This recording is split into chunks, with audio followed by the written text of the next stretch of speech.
Meus irmãos, chamar o Lucas, o nosso missionário, e vamos orar pela vida dele? Senhor, nós louvamos o Teu nome, agradecemos pela vida do Lucas. Obrigado que o Senhor continue usando e usa a vida dele e a Sua palavra, Pai, para falar aos nossos corações nessa noite.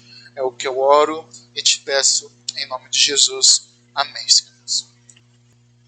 Amém. Boa noite, meus irmãos. Graça e paz, amém? Glória a Deus. Meus irmãos, abra comigo a palavra do Senhor, lá no livro de Daniel, no capítulo 1. Amém? Daniel, capítulo 1, nós vamos ler do verso 1 em diante. Se diz a palavra do Senhor, meus irmãos. No 3º ano do reinado de Jeoaquim, rei de Judá, veio Nabucodonosor, rei da Babilônia, a Jerusalém e a sitiou. O Senhor lhe entregou nas mãos a Jeoaquim, rei de Judá, e alguns dos utensílios da casa de Deus. A estes levou-os para a terra de Siná, para a casa do seu Deus, e os pôs na casa do tesouro do seu Deus. Disse o rei a Aspenaz, chefe dos seus eunucos, que trouxesse alguns dos filhos de Israel, tanto da linhagem real como dos nobres, jovens sem nenhum defeito, de boa aparência, instruídos em toda sabedoria, doutos em ciência, versados no conhecimento, e que fossem competentes para assistirem no palácio do rei, e lhes ensinasse a cultura e a língua dos caldeus. Verso 5. Determinou-lhes o rei a ração diária, das finas iguarias da mesa real e do vinho que ele bebia, e que assim fossem mantidos por 3 anos, ao cabo dos quais assistiriam diante do rei.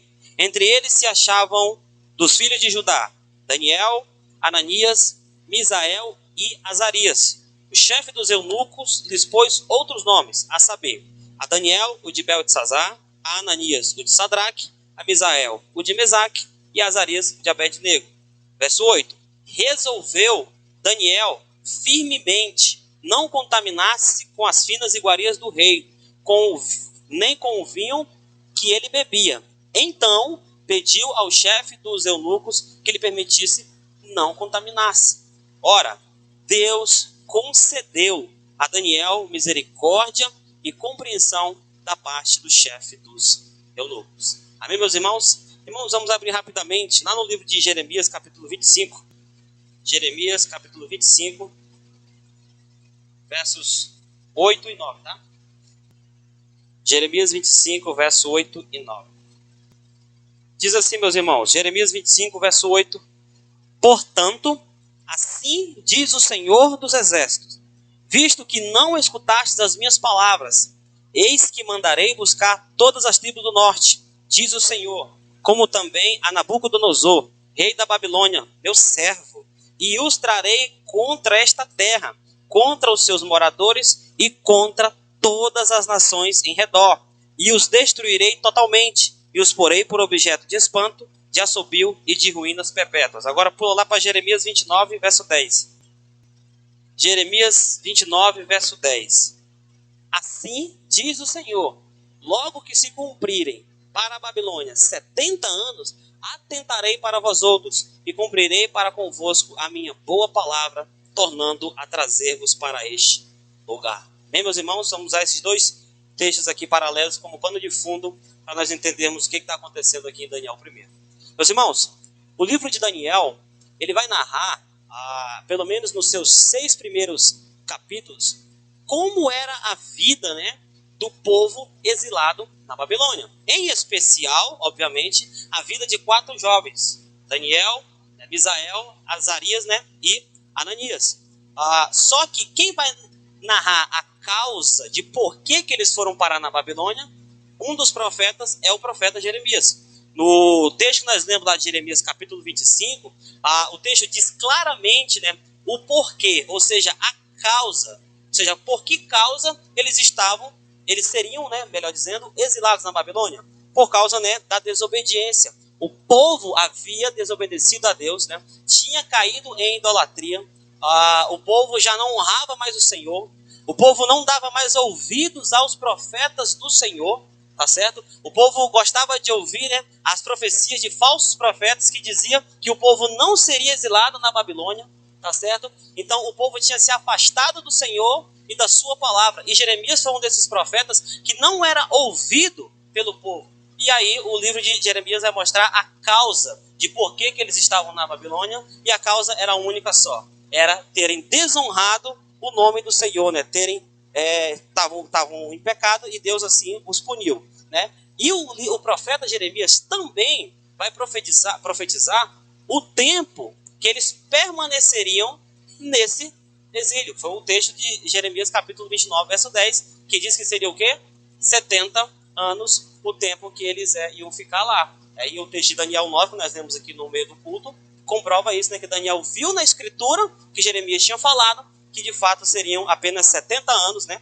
Apenas, né? Pode falar, né? Que seriam 70 anos, né, de exílio lá na Babilônia.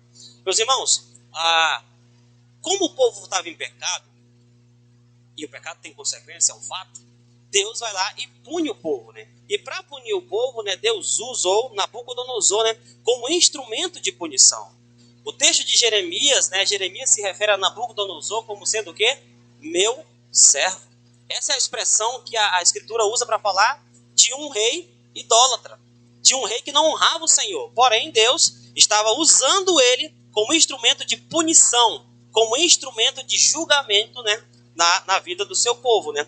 E o que essa história quer nos mostrar, meus irmãos, é justamente, né, aquilo que Daniel vai mostrar no seu livro, que é a soberania de Deus, né, em todos os acontecimentos da história. Deus está sempre, meus irmãos, à frente de tudo. Deus jamais é pego de surpresa. Deus não fica impressionado com acontecimento algum, né? Deus, ele é soberano, né, em todos os acontecimentos da história. Essa primeira vez aqui, meus irmãos, que eles foram exilados, Nabucodonosor fez 3 incursões em Jerusalém. Essa foi a primeira no ano mais ou menos 605, né, a.C., quando ele ascendeu ao trono após a morte de seu pai, Nabopolassar. E então a Babilônia, com Nabucodonosor, ela se estendeu. Ela começou a esticar suas fronteiras e ela foi em direção a Jerusalém, né, para que pudesse levar o povo escravo. Só que Deus estava por trás disso e eles foram escravizados. Dentre as pessoas que foram escravizadas no exílio, haviam 3 grupos depois desse acontecimento. Um grupo fugiu para o Egito, certo? Os nobres e a família real foi para Babilônia e ficou em Jerusalém, meus irmãos, somente aqueles que eram considerados, né, a escória da sociedade. Ficou em Jerusalém somente aqueles que não eram, digamos assim, aproveitáveis para a Babilônia. Ficou os doentes, os coxos, aqueles que não conseguiriam reerguer aquela nação, tá certo? Foram os que ficaram lá. E aí o texto, meus irmãos, vai nos dizer, né, quando foi isso, né? Foi no 3º ano de Joaquim. Deus entregou a Jerusalém, né, e Judá nas mãos dele. E diz o texto que ao chegar lá, os utensílios do templo foram levados para a casa do deus da Babilônia, provavelmente, né, o deus Marduk, que era o deus do panteão babilônico. Depois o texto diz que o chefe dos eunucos foi lá e escolheu alguns jovens para poder treinar eles, para que eles pudessem ser assistentes do rei, né? Aliás, 4 jovens, né? Daniel, Misael, Azarias e Ananias. Em seguida, os nomes deles são mudados. Eles tinham nomes hebraicos e em seguida foram colocados para eles nomes babilônicos. E o texto que nós lemos, irmãos, se encerra, né, com eles decidindo, em especial Daniel, né, só que Daniel aqui é como se fosse a representação do grupo, eles decidindo não se contaminar com aquilo que lhes era oferecido, tá certo? Meus irmãos, a narrativa, a partir do verso 1, ela nos mostra, né, 2 reinos e 2 reis. Ele mostra quem? Mostra Joaquim, rei de Judá, e mostra Nabucodonosor, rei da Babilônia. Joaquim, meus irmãos, é o rei davídico. Ele é da linhagem de Davi, tá certo? Faz parte da promessa de Deus a Davi de estabelecer o seu reino eternamente. Era para ele ser o rei, o exemplo que conduziria o povo em santidade e para glorificar a Deus, porém, não foi assim. Esse é Joaquim, um rei perverso, como a maioria dos reis de Judá. Volta e meia surgia um ano mais ou menos, né, até bom, mas na via de regra todos eram ruins, e ele foi um rei, né, que não honrou, né, de fato aquilo que era o seu ofício, que era conduzir o povo na santidade de Deus. Judá, a tribo de Judá é a tribo de Davi, tá certo? E é o povo eleito de Deus, o povo escolhido de Deus, mas também não honrou ao Senhor. Pecaram e desonraram ao Senhor. Nabucodonosor, né, ele é aquele rei que eu acabei de falar, que ele ascendeu ao trono e ele tinha uma política de expansão de reino, certo? E a Babilônia, meus irmãos, era uma nação politeísta, uma nação idólatra, uma nação altamente pervertida, era uma nação versada na feitiçaria, na magia, na astrologia e que prezava muito pelo conhecimento, né, cultural. Tanto é que eles tinham muito conhecimento e queriam passar isso para esses jovens. A origem da Babilônia é muito provável que seja lá na história de Babel, certo? Muito provável venha de lá a origem dos babilônios. E essa era a nação. Meus irmãos, aqui o que é que nós vemos? Nós vemos um contraste de reinos. Tá certo? Esse rei Joaquim, presta atenção, é um rei que era da linhagem davídica, mas que não cumpriu o seu ofício de conduzir o povo até Deus. O que isso nos mostra, meus irmãos? Isso nos mostra, né, que os reis humanos eram falhos. Que jamais Israel conseguiria ser conduzido até Deus, para a glória de Deus, para a honra de Deus, por meio de um rei humano. O rei da linhagem de Davi, né, que conduziria de fato o povo para a presença de Deus, esse rei não era Joaquim. Esse rei era o Senhor Jesus Cristo. Né? Mostra aqui a falha, como os reis humanos são falhos, e eles eram um pré-anúncio de que um dia, de fato, viria um rei perfeito, que conseguiria e que levaria o povo de Deus para honrar a Deus. Tá certo? E aqui mostra um contraste, né? O rei idólatra servindo nas mãos de Deus como punição para o povo, né? Para o povo que era para obedecer a Deus. É o que está acontecendo aqui, meus irmãos. Nós podemos ver esse contraste. O que nós podemos ver mais aqui, meus irmãos? A soberania de Deus nos acontecimentos. Olha o que diz o versículo 2. O Senhor lhes entregou nas mãos. Meus irmãos, a Babilônia era uma potência militar. A Babilônia era o exército mais poderoso da época. Estava no auge da sua ascendência militar. Tinham acabado de derrotar os assírios em Carquemis e eles estavam com um poderio militar enorme. Hoje poderia ser comparado com certeza como se fosse o poderio militar dos Estados Unidos. Porém, meus irmãos, nós não podemos atribuir o exílio do povo de Deus a isso. Tá certo que a Babilônia era poderosa. Isso é um fato. A história conta isso. Mas, meus irmãos, diz o texto que foi o Senhor que entregou ele nas mãos. Se Deus não tivesse, meus irmãos, autorizado, permitido isso, nada teria acontecido. E aí nós vemos aqui a questão da relação entre propósito e providência de Deus. O propósito de Deus era punir o povo por causa de seu pecado. E Deus, em sua providência, ele usou esse rei para poder, essa nação, ele usou esse momento militar poderoso para poder punir o povo. Tá certo, meus irmãos? E aqui nós vemos a relação entre o propósito de Deus, que era punir seu povo, e a providência de Deus. Deus usando os seus meios em sua soberania para atingir os seus propósitos. Amém? Meus irmãos, o que nós podemos ver mais aqui? Além da soberania de Deus, certamente, nós podemos ver que o pecado tem consequências.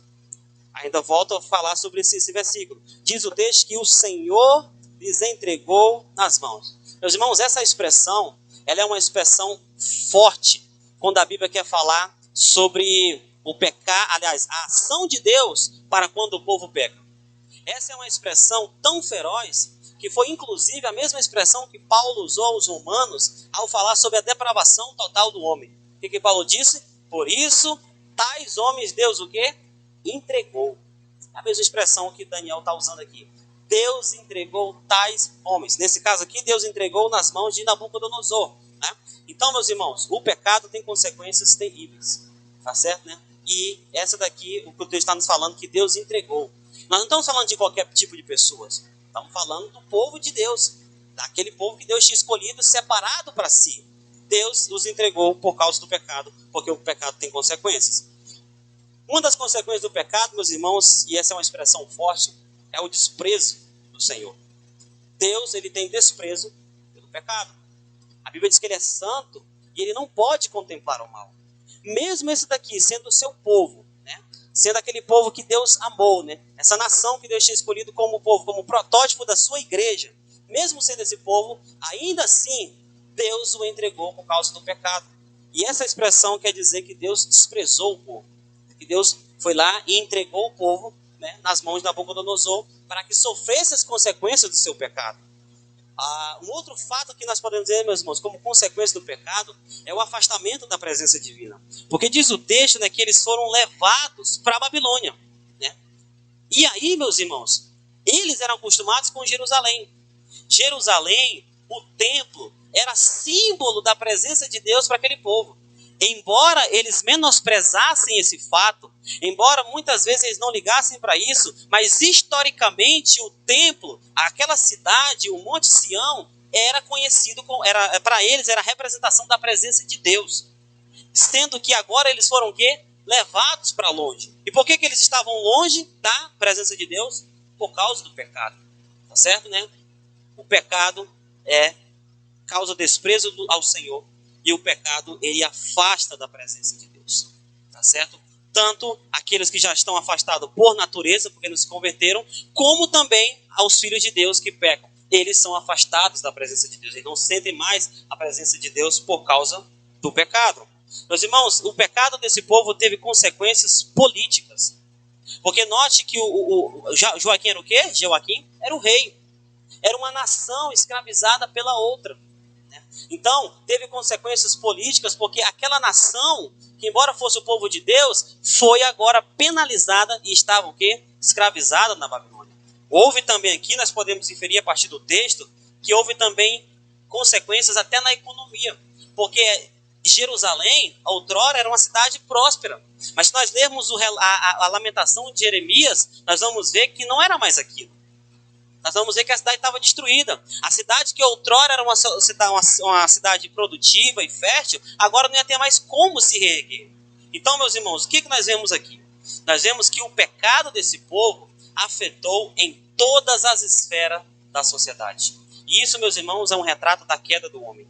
Tá certo? Nós cremos, meus irmãos, pela nossa cosmovisão, a cosmovisão bíblica, de que todo o mal desse mundo é consequência do pecado.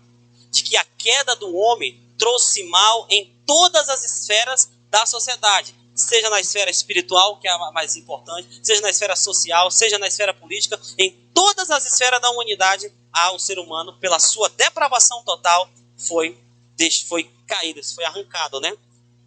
E aí, o que isso acontece, meus irmãos? O povo pecou e em todas as áreas da sociedade, tudo aquilo sofreu consequências. Isso é um retrato da queda do homem, viu, meus irmãos? A queda do homem é isso, e somente o rei perfeito pode resolver isso. Somente o rei da linhagem de Judá pode resolver esse problema. Tá certo, né? Aqui nós vemos que um rei da linhagem de Judá, tecnicamente, foi no governo dele, causou o problema. Mas também virá, né, um rei descendente de Judá que vai resolver o problema. Isso nos mostra, meus irmãos, a redenção do Senhor para a vida do seu povo. Da mesma forma que pelo homem entrou o pecado no mundo, da mesma forma pelo homem, Jesus Cristo, Deus, homem, vai resolver esse problema. Tá certo? Então, isso é um retrato da queda, mas também mostra a nossa esperança de redenção no Senhor. Amém, meus irmãos? Meus irmãos, essa história aqui, ela também vai nos narrar que a vitória do inimigo sobre o povo de Deus é temporária. Porque nós podemos dizer que aqui foi uma vitória, né? Nabucodonosor foi lá, venceu, né? Sitiou Jerusalém e levou todo o povo escravo, né? Exilado para a Babilônia, como diz o texto. Só que Jeremias, né, por meio de Deus, já tinha profetizado que não seria para sempre, que não seria por toda a eternidade, mas que seria o quê? Temporário. E aí é o texto que nós lemos que seria o quê? Seria 70 anos. Essa expressão 70 anos, pessoal, na cultura do Oriente Próximo, do Oriente Antigo, o que queria dizer isso? Queria dizer que 70 anos era mais ou menos o que as pessoas acreditavam que era o tempo de desprezo de um Deus por um povo. Sempre eles usavam essa expressão. Era 70 anos, era mais ou menos o tempo de desprezo de um Deus por um povo. Que ao final desses 70 anos poderia ser estendida como punição ou poderia ser parada. Eles acreditavam assim, né? Depois de 70 anos, né? Pode se estender ainda mais, né, a fúria desse Deus, ou pode ser aplacada. E sabe qual era a expressão que era usada? Era a expressão 70 vezes 7. Que inclusive Daniel usa no seu livro para expressar a depravação do povo, que mesmo com o exílio, não foi capaz de se arrepender, de se curvar, de se prostrar diante do Senhor. E o que isso nos mostra, meus irmãos? Que a ira do Senhor sobre o seu povo, ela será aplacada no 70 vezes 7. E Cristo é o nosso 70 vezes 7. É nele que nós vamos ser redimidos, né? É nele que a sua graça vai ser estendida. Vem o Novo Testamento e usa justamente essa expressão, né? Lá no debate de Jesus com os seus discípulos, sobre quantas vezes deveria se perdoar alguém. Jesus vai lá e diz o quê? 70 vezes 7, tá certo? Nós vamos estender, tá mostrando a extensão da graça de Deus sobre a vida do seu povo, né? Isso é maravilhoso para nós, meus irmãos. Ainda continuando aqui, meus irmãos, aqui pelo nosso texto, lembre-se disso, viu? A vitória do inimigo do povo de Deus é temporária, mas a vitória do rei de Deus, ela é eterna, viu? Quando o Senhor Jesus Cristo veio, ele estendeu a sua graça e a estendeu eternamente. Meus irmãos, ainda falando mais sobre a Babilônia, porque tem a Babilônia aqui, a nação literal que existiu, governada por Nabucodonosor, que escravizou o povo.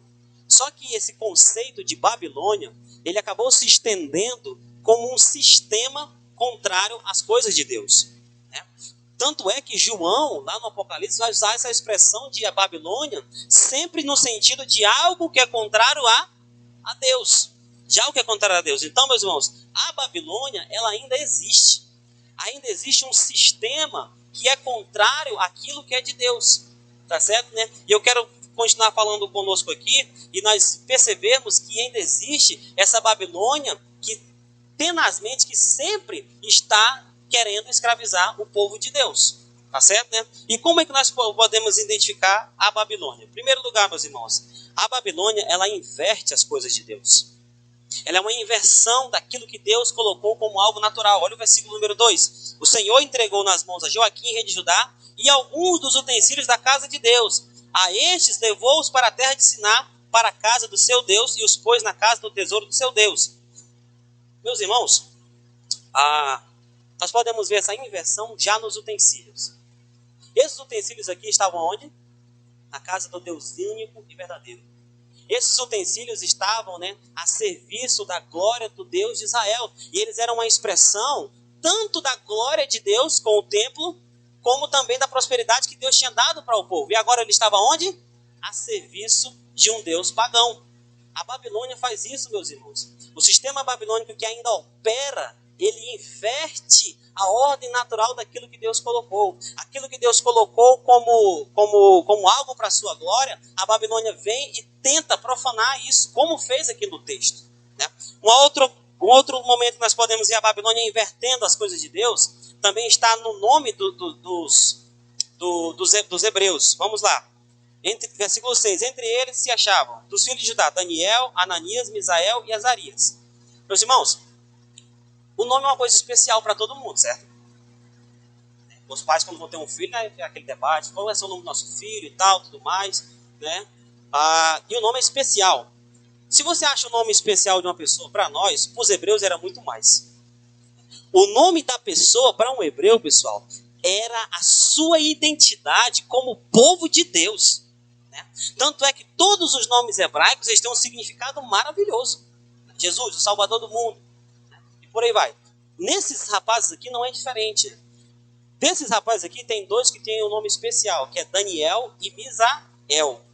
Esse prefixo El era o nome de Deus, que era o El Shaddai, tá certo, né? E a palavra, o nome Daniel significa Deus é meu juiz, tá certo, né? E a palavra Misael significa quem é como Deus, né? Os outros dois, né? Azarias, que tem o I de Yahvé, e Ananias, que também é de Yahvé, também os seus nomes também tinham referência, né, a algo da glória de Deus, né? E o nome deles seriam, Ananias era Avé, é gracioso, né? E o do Azarias é Deus nos ajuda, Deus nos auxiliou. Isso é algo muito interessante, pessoal, para nós pensarmos. O nome deles expressava a glória de Deus, porque falava do caráter de Deus. Deus é misericordioso, Deus é gracioso, Deus é ajudador, Deus é protetor. Era o significado dos nomes deles. E aí o que aconteceu? Os nomes deles foram trocados, foram mudados. Lembra do sistema babilônico? Ele inverte as coisas de Deus. E os nomes deles passou a ser nomes babilônicos. Por exemplo, de Daniel passou a ser Beltesazar. Essa Bel era o outro nome de Marduk, que era o deus babilônico. Vem lá de Babel, que o nome dele é Beltesazar. E significava que Bel proteja a sua vida. Então vou parar só aqui no nome de Daniel também, né? O de Sadraque, por exemplo, né, significava o comando de Aku, né? Aku era um deus pagão, né, que era o deus lua dos sumérios. Enfim, meus irmãos, o que nós podemos ver aqui, o que mais nos interessa? Que o sistema babilônico, ele insiste em inverter a ordem das coisas de Deus. E principalmente ainda mais, como o nome tinha a ver com a identidade da pessoa, o sistema babilônico quer corromper a identidade do povo de Deus. Quer corromper, meus irmãos, e inverter o sistema natural daquilo que é de Deus. O sistema babilônico quer inverter a ordem natural da família. O sistema babilônico está aí querendo inverter a ordem natural do casamento. O sistema babilônico quer inverter a ordem natural da liderança da família, da liderança eclesiástica e por aí vai. Tudo o que inverte a ordem natural de Deus é sistema babilônico. E aí nós precisamos identificá-lo. E uma pergunta que nós estamos fazendo a exposição desse texto desse livro lá na igreja, né? Uma pergunta que eu fiz para os irmãos, né? E nós devemos fazer aqui também, que ela é bem trivial, mas ela é extremamente importante. Como que eu vou saber? Como é que eu vou conhecer? Como é que eu vou saber o que é o sistema babilônico, o que é o sistema de Deus, se eu não conhecer a palavra de Deus? Uma pergunta bem trivial, mas ela deve ser aplicada ao nosso coração. Você precisa conhecer a palavra de Deus, meus irmãos, para você ver que o sistema babilônico está tentando inverter as coisas de Deus. Outro fato, meus irmãos, sobre a Babilônia. A Babilônia escraviza. O que diz o texto? O texto diz que eles foram o quê? Levados, exilados. Né? E aí, o que nós podemos ver aqui, meus irmãos? A Babilônia tinha um método diferente de escravizar as pessoas. Nós falamos em que eles foram escravizados na Babilônia, mas não foi bem uma escravidão como nós conhecemos, tipo açoite, essas coisas, não. Tanto é que esse mesmo profeta Jeremias falou para eles, olha, vão para lá, façam casas, se casem, povoem lá, tá tudo tranquilo. A Síria, por exemplo, ela era aquela nação brutal. Chegava, escravizava, batendo todo mundo, e lá vai. Escravizava mesmo.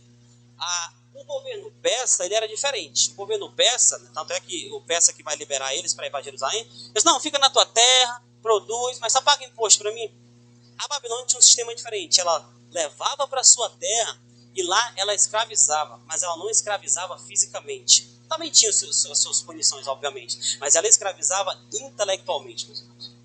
Nós podemos ver isso aqui claramente quando o texto vai dizer sobre a escolha dele para as pessoas que iam assistir na presença do rei. Olha só o que eles iam fazer.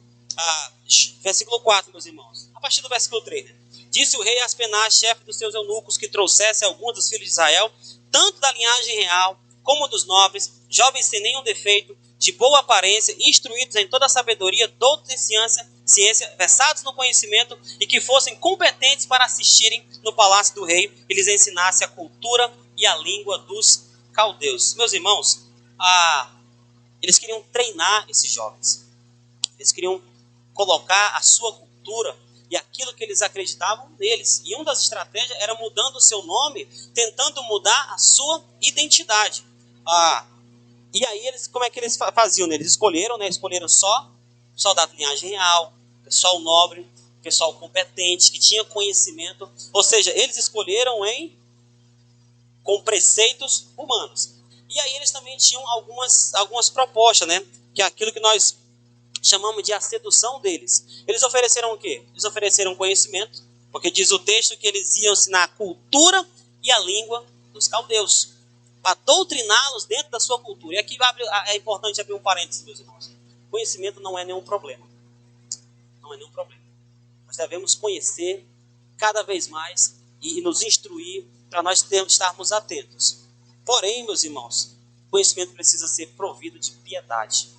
conhecimento precisa ser provido da glória de Deus, com a intenção de glorificar a Deus, que não era a questão aqui. Aqui eles queriam dar conhecimento para eles, para os escravizar dentro da sua cultura. Quando a cultura é contrária a Deus, aí nós somos contraculturais. É uma expressão muito usada hoje no nosso meio, né? Mas se a cultura ela não ofende a glória de Deus, não há nenhum problema com essa cultura. Além de conhecimento, meus irmãos, né? Eles também ofereceram, determinou-lhes o rei a ração diária das finas iguarias da mesa real. Versículo 5.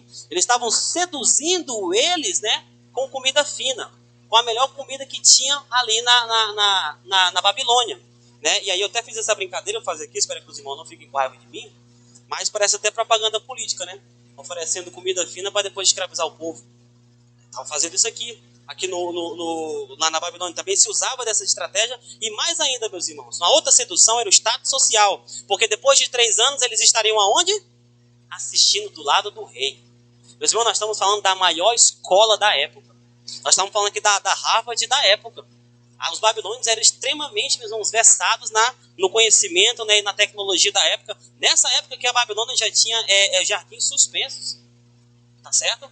Então, eles eram muito desenvolvidos, né, numa área que eu sou afim, né, que é a matemática. Já estudei muito sobre a história da matemática. Eles eram extremamente desenvolvidos. Já conheci, inclusive, o Teorema de Pitágoras, né, muito conhecido aí nas escolas. Então, era uma coisa incrível. Olha só a sedução. Conhecimento, comida boa e status social. A Babilônia, ela escraviza de uma forma diferente, e está aí que no nosso entendimento é onde mora o perigo, porque ela é sorrateira, porque ela é sagaz, né? Lembra muito, inclusive, né, as tentações de Satanás, né, contra o Senhor Jesus lá no deserto. Meus irmãos, a escravidão babilônica, ela é silenciosa, mas ela pode ter efeitos alarmantes. É isso que ela faz, é roubar a glória de Deus. Por fim, meus irmãos, eu quero aqui falar sobre a Babilônia deve ser rejeitada. Seriam os versos 8 e 9. O que diz o texto aí? Resolveu Daniel firmemente não contaminasse com as finas iguarias do rei, nem com o vinho que ele bebia. Então pediu ao chefe dos eunucos que lhe permitisse não contaminasse. Ora, Deus concedeu a Daniel misericórdia e compreensão da parte do chefe dos eunucos. Meus irmãos, olha só o que diz o texto, né? Nós vamos ver aqui, né, agora Daniel tomando uma decisão. Daniel tomando, né, um entendimento. Eles não queriam se contaminar com aquela iguaria do rei. Qual o motivo? O texto não deixa claro qual era o motivo. Há 2 opções. Talvez seja a comida lá fosse contrária às leis de dieta dos judeus, que era uma dieta rigorosa. Quem leu aí a Torá, né, os 5 primeiros livros da Bíblia, sabe disso. O zelo que eles tinham em relação a não comer carne de porco, a não comer animais com sangue não drenado, por exemplo. Podia ser uma dessas. Ou aquela comida, né, alguns comentaristas dizem, né, que quando ela era oferecida ao rei, ela também tinha conotação, né, de paganismo. Era sacrificado também a ídolos e por aí vai. Em todo caso, meus irmãos, independente de qual tenha sido o motivo de fato, uma coisa era certa. Eles não quiseram, não porque não fosse boa, não porque não fosse atrativa, mas porque era contrária à glória de Deus. E tudo aquilo que é contrário à glória de Deus deve ser rejeitado pelo povo de Deus. Tá certo, né? E aí aqui o texto usa a expressão, né, que Daniel o quê? Resolveu, né? Daniel aqui foi, né, um antecessor aí do Jonathan Edwards, né? Porque o Edwards tinha suas resoluções, né? Mas Daniel foi o primeiro a fazer isso, né? Porque Daniel resolveu firmemente, né, não se contaminar com aquilo que ele estava vendo. E nós podemos ver a fidelidade desse povo, meus irmãos, na sua decisão. Daniel resolveu. Nós precisamos, meus irmãos, tomar uma decisão, uma atitude de não se contaminar com a Babilônia. Nós vemos que essa decisão foi pessoal. Nós vemos que essa decisão deles também foi convicta. Diz o texto que Daniel resolveu como? Firmemente.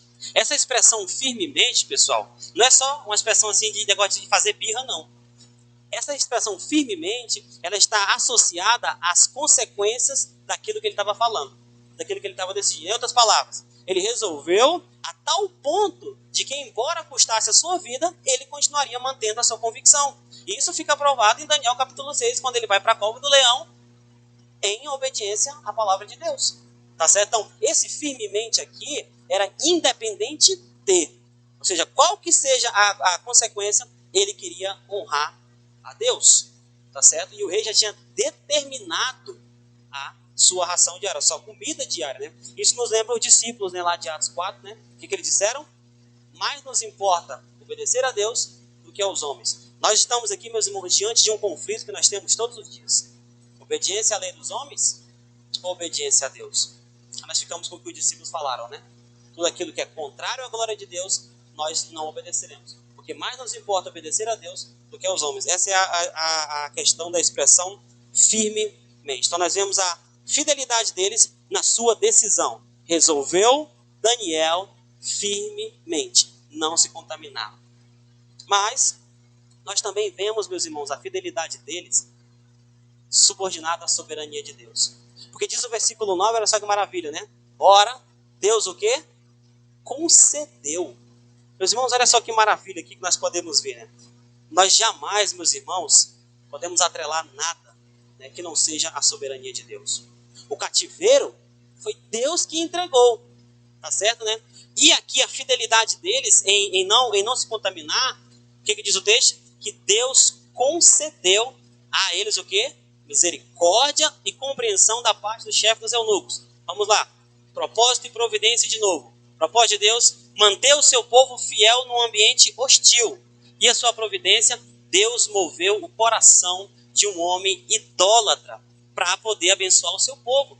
Vejam como Deus é soberano. Lá no início do texto, nós vimos Deus movendo o coração de um rei idólatra para punir o seu povo. E agora nós vemos Deus movendo o coração de um empregado idólatra também para abençoar o seu povo. Quando foi para punir, Deus estava no controle. Quando foi para abençoar, Deus estava no controle. Deus concedeu o quê? Misericórdia e compreensão. Né?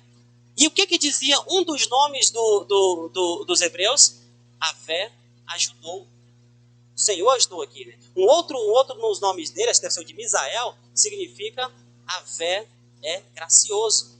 E Deus foi gracioso, meus irmãos. Porque o caráter de Deus é esse. O caráter de Deus é misericordioso. Deus se manteve fiel ao seu caráter em ser misericordioso para com o seu povo. Deus concedeu. Amém, meus irmãos? A mão de Deus estava por trás de tudo, né? Movendo o coração daquele homem para que o seu povo fosse fiel. Deus, meus irmãos, ele vai nos preservar, tá certo? Deus, ele preserva os seus eleitos. Deus, ele preserva o seu povo. Isso é algo maravilhoso, tá certo? Quero encerrar, meus irmãos, fazendo 2 últimos comentários, né? Nos últimos 300, 400 anos, uma filosofia humana se estendeu da Europa e desagou no Brasil e na América de uma forma incrível. Que foi o iluminismo e o humanismo e principalmente o marxismo. A grosso modo, o que eles diziam? Era o seguinte, qual era a cosmovisão deles sobre o homem? Diziam que o ser humano é resultado do meio que ele está inserido. E em outras palavras, né, o ser humano é fruto do meio que ele está inserido. Mas nós não conseguimos ver isso na Escritura, meus irmãos. Nós estamos vendo homens num ambiente hostil sendo fiel a Deus. O ser humano, meus irmãos, não é fruto do meio que ele está inserido. Ele é fruto da sua convicção em Deus. Ele é fruto da sua decisão em Deus. Daquilo que Deus é. Deus foi gracioso e manteve eles fiéis lá durante aquele momento de turbulência, podemos dizer assim, na vida deles. Deus manteve o seu povo fiel a ele, com graça, misericórdia e compreensão. Amém? Uma outra coisa importante nós frisarmos aqui, meus irmãos, que o verso 8, ele é uma coisa incrível, fala que Daniel resolveu. E o verso 9 diz que Deus concedeu. Uma das tensões, né, que caminham aí, né, pelo mundo das igrejas, né, é a tensão entre a responsabilidade humana e a soberania de Deus. E o livro de Daniel, como toda a escritura, vai dar uma resposta maravilhosa para isso. Eu até fiz essa pergunta lá na escola bíblica com os irmãos. Deus é soberano, o homem é responsável, ou as duas coisas? Né? Meus irmãos, o que o texto nos mostra aqui é as duas coisas. O verso 8, olha que coisa incrível, né? O verso 8 diz que Daniel resolveu. Essa é a responsabilidade do homem. O verso 9 diz que Deus concedeu. E essa é a soberania de Deus. Isso é maravilhoso, né? Um dia perguntaram para o Spurgeon o seguinte: ô Spurgeon, né? Como é que eu concilio a responsabilidade humana e a soberania de Deus? Ele disse: olha, eu não reconcilio quem não está brigado. Eu não reconcilio quem não está em conflito. Meus irmãos, isso aqui é algo maravilhoso, viu? Que nós podemos ver que nós podemos e devemos nos responsabilizar nas nossas atitudes com Deus, confiando que há um Deus soberano, que Ele vai mover todas as coisas, né, ao seu bel prazer para que aconteça a sua vontade.